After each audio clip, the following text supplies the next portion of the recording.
La farine et l'eau sont les ingrédients de base pour élaborer la pâte. En pétrissage amélioré, le sel fin est incorporé dès le début ou 5 minutes avant l'arrêt du pétrin.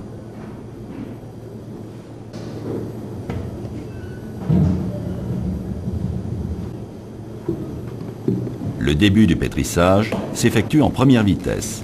Cette étape s'appelle le phrasage. Sa durée varie de 3 à 5 minutes. Dès la mise en route, l'eau s'infiltre entre les particules de farine et chasse l'air qui s'y trouve. Le passage de l'état pulvérulent à l'état pâteux résulte de l'absorption de l'eau par les deux composants essentiels de la farine, le gluten et l'amidon.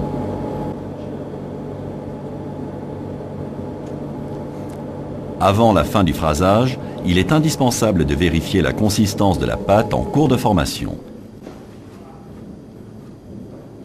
Si elle est trop ferme, il faut bassiner, c'est-à-dire ajouter de l'eau. Dans le cas contraire, il faudra contrefraser en ajoutant de la farine.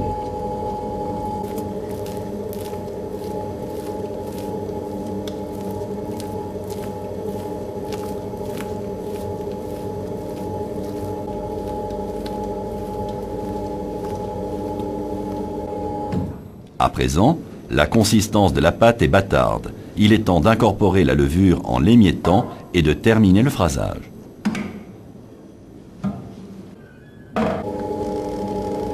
Le passage en seconde vitesse amorce l'étirage et le soufflage de la pâte. Cette phase ne dure que 6 minutes en utilisant un pétrin à spirale.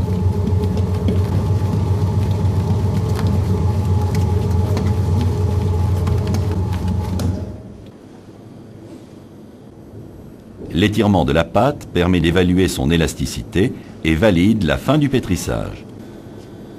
La température doit se situer entre 23 et 25 degrés Celsius. La couleur crème de la pâte atteste de la bonne conduite du pétrissage dans le respect des règles et des traditions. Le pointage en masse commence.